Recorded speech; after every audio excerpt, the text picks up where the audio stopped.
students, welcome in my English class. Today I am going to teach you the famous lesson of Rabindranath Tagore, The Homecoming, second part. बच्चों, कल तक हमने देखा कि माखन और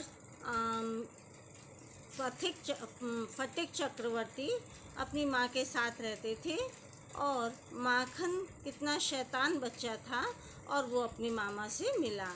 इससे आगे हम देखते हैं कि माखन के साथ क्या हुआ और फटिक चक्रवर्ती के साथ क्या हुआ और उसके भाई के साथ क्या हुआ। देखते हैं, चलिए।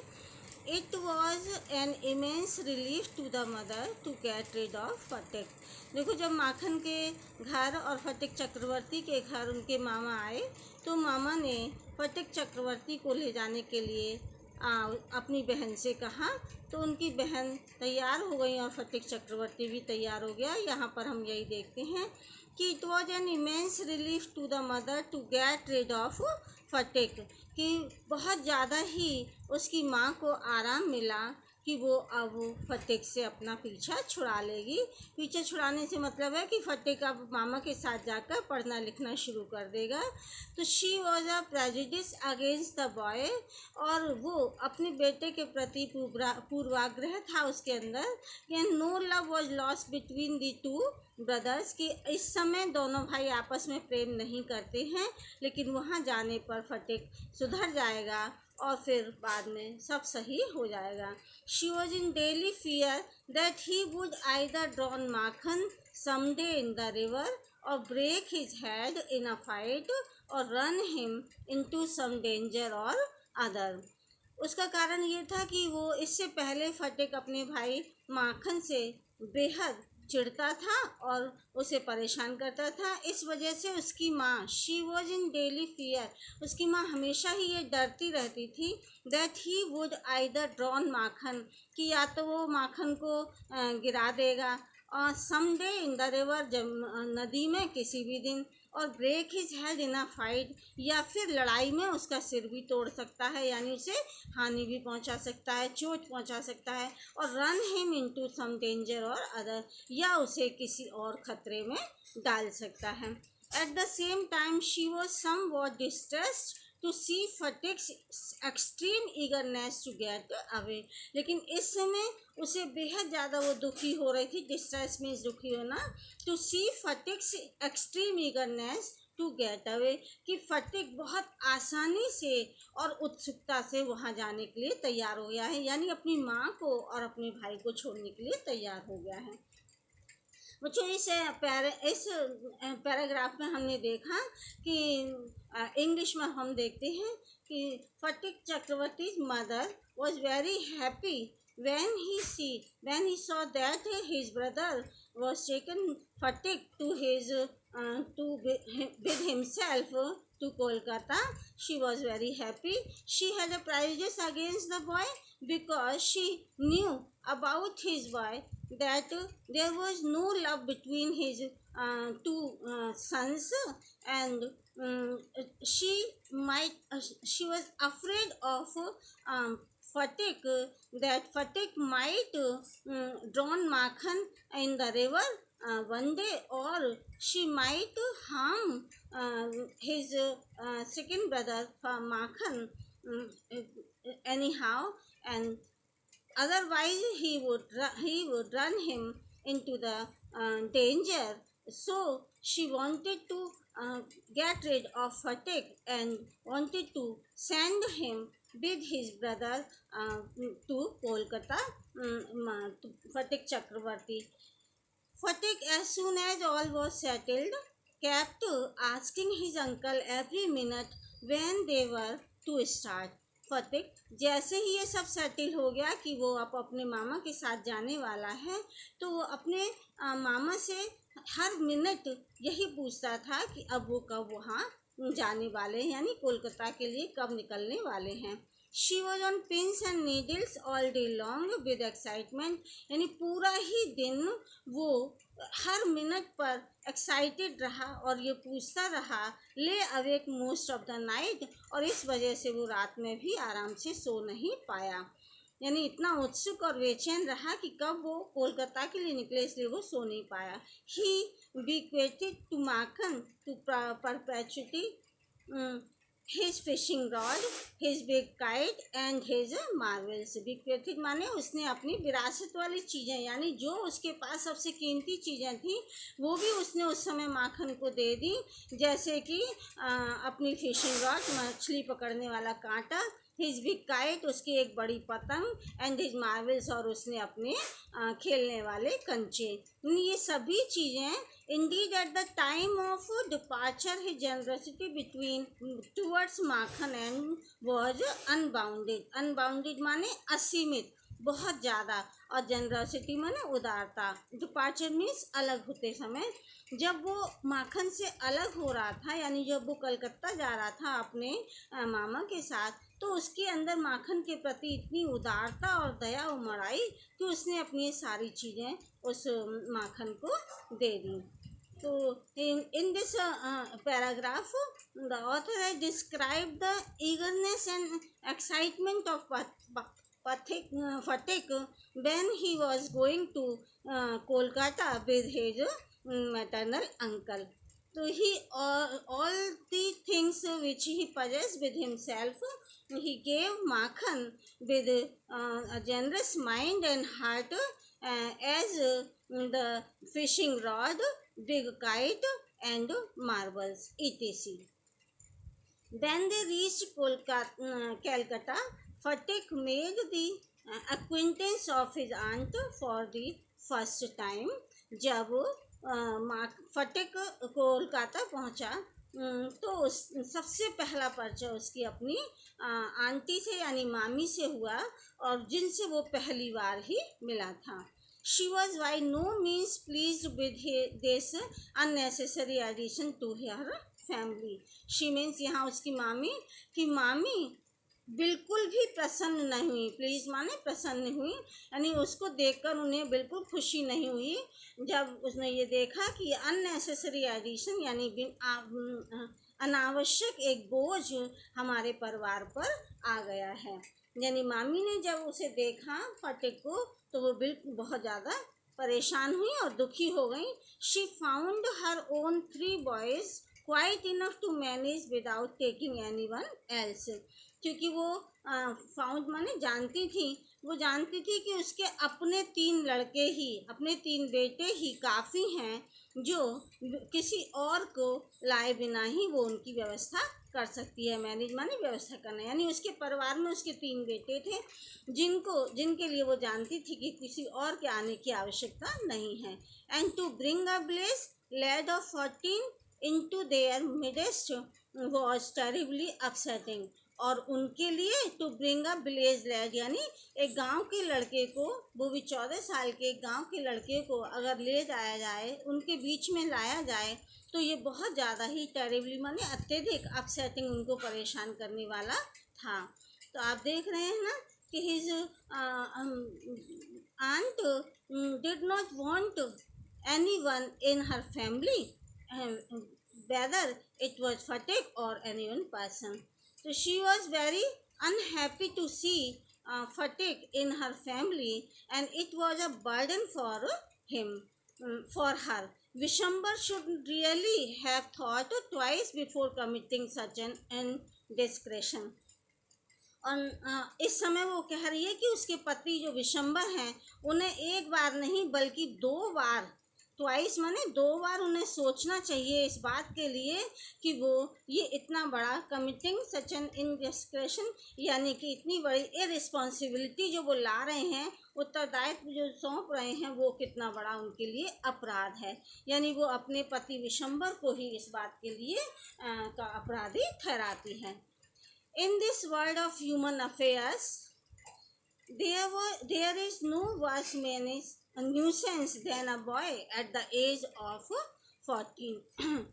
अब यहाँ पूरी फिलॉसफी दिखा रहे हैं, ऑथर अपने विचार व्यक्त कर रहे हैं कि इस संसार में ह्यूमन अफेयर्स माने मानवीय मामलों वाले संसार में there was no worse nuisance, इससे ज़्यादा अधिक खराब बात नहीं हो सकती than a boy at the age of 14, जितना इस लड़के यानी 14 साल की उम्र वाले लड़के के साथ जो हो रहा था। He is neither ornamental nor useful इस समय इस उम्र में वो लड़का ना तो बहुत ही ज़्यादा खूबसूरत, ऑर्नामेंटल से मतलब है खूबसूरत यानी सुंदर, और नॉन यूजफुल, और ना ही किसी के काम का हो सकता था। It is impossible to show affection on him as on a little boy, क्योंकि इस समय वो उस एज पर था कि ना तो वो बहुत छोटा लड़का था और ना ही कोई भी बड़ा व्यक्ति। इट इज़ इम्पॉसिबल, इसलिए असंभव है, टू शोर अफेक्शन, अफेक्शन माने प्रेम, किसी उस मतलब ऐसे 14 साल के बच्चे के ऊपर प्रेम उड़ेलना, on him as on a little boy, कि हम छोटे बच्चे की तरह उसे प्रेम कर सकें। तो यहाँ ये दिखाया जा रहा है कि उसके मामा के घर में उसे ना तो एक छोटे बच्चे की तरह प्रेम मिला, and he is always getting in the way, और वो हमेशा ही बीच में ही पड़ा रहा। बीच में मतलब ना तो छोटा बच्चा बनना और ना ही बड़ा व्यक्ति। If he talks with a childish Lisp he is called a baby, and if he answers in a grown up way he is called impertinent। अगर वो बच्चे की तरह से जवाब देता तो उसे कहा जाता कहीं तुम एक बच्चे हो, and if he answers in a grown up way he is called impertinent। और अगर वो किसी बड़े व्यक्ति की तरह से जवाब देता तो उसे कहा जाता कि वो हमेशा अभद्रता करता है, यानी वो व्यवहार गलत करता है। तो देख रहे हैं ना बच्चे आप, उस 14 साल के बच्चे की क्या कंडीशन थी अपनी मामी के यहाँ। In fact any talk at all from him is resented, वास्तव में किसी भी तरह की बात अगर वो करता था तो ये सब उसके लिए अपमानजनक थी, उसे दुत्कारा जाता था, उसे मतलब यहाँ एक्सेप्ट स्वीकार नहीं किया जाता था। Then he is at the unattractive growing age, और जबकि इस समय वो अनाकर्षक यानी उसके अंदर कोई आकर्षण नहीं था, और इस समय वो ऐसी उम्र में बढ़ रहा था। He grows out of his clothes with indecent haste, उसके he grows out of his clothes, वो उसके कपड़े भी जल्दी जल्दी छोटे हो रहे थे और बहुत तेज़ी से इंडिसेंट तरीके से वो बढ़ रहा था। हिज वॉइस ग्रोज होर्स, उसकी आवाज़ भी कुछ हॉर्स यानी बड़े लोगों जैसी हो रही थी, कठोर आवाज़ हो रही थी, एंड ब्रेक्स एंड क्वेवर्स, और उस आवाज़ में कंपन भी था और हकलाना भी था। His face grows suddenly angular and unsightly, उसका चेहरा भी कुछ इसी तरह से एंगुलर तरीके से और अनसाइटली यानी ना देखने वाला, जैसे अच्छा ना दिखने वाला रूप में दिखाई देता था।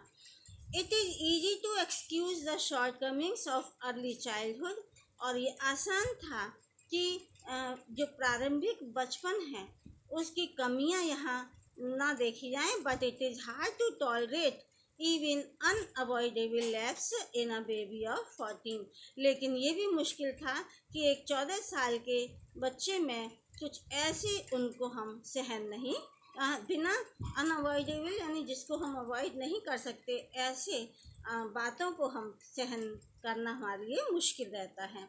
तो यहाँ 14 साल का बच्चा ना बच्चे में आता है और ना ही बड़े व्यक्तियों में, तो उसकी आदतें, उसका व्यवहार, ये सब उसकी मामी के लिए सहन करना मुश्किल था। The lad himself become painfully self conscious when he talks with elderly people, he is either unduly forward or else so unduly shy that he appears ashamed of his very existence. The lad himself become painfully self-conscious, वो लड़का 14 साल का यानी ये बच्चा बहुत ही painfully तरीके से सेल्फ कॉन्शियस हो रहा था, यानी आत्म चेतनता उसके अंदर आ रही थी। When he talks with elderly people, he is either unduly forward, जब वो बड़े लोगों से बात करता तो वो आगे बोल नहीं पाता था, और else so unduly shy that he appears ashamed of his very existence, कि उसे खुद ही शर्मिंदा होना पड़ता था अपनी बात के लिए कि वो यहाँ किस तरह से रहे। Yet it is at this very age when in his heart of hearts a young lad most craves for recognition and love, फिर भी it is at this very age, इस उम्र में, when in his heart of hearts a young lad most craves for recognition and love, यानी एक छोटे से लड़के यानी एक यंग लड़के के हृदय की तरह से उसके हृदय में भी चाहा जाता था कि उसे भी सब पहचान दें और उसे भी सब प्रेम करें. It means Phatik Chakravarti wanted much love and recognition of his existence in the family of his maternal uncle, and he becomes the devoted slave of anyone who shows him consideration. और यही वजह से कि वो हमेशा ही एक दास की तरह से, एक समर्पित नौकर की तरह से किसी के साथ व्यवहार करता था जब कोई उसे कंसिडरेशन माने, उसे जब कोई भी जरा सा भी महत्व देता. यानी यहाँ वो कोई उससे प्रेम करता, थोड़ा सा भी उसकी बात सुनता था तो वो उसके लिए हर तरह से समर्पित हो जाता था. But none dare openly love him, for that would be regarded as undue indulgence and therefore begged for the boy. But none dare openly love him, लेकिन कोई भी खुले रूप में उसे प्रेम से स्वीकार नहीं करता था, उसे कोई प्रेम नहीं करता था. For that would be regarded an undue intelligence, क्योंकि ये उसके प्रति एक सम्मान देना किसी के लिए खराबी होती है. And therefore bad for the boy, और यही चीज़ उस लड़के के लिए बहुत बुरी बात थी.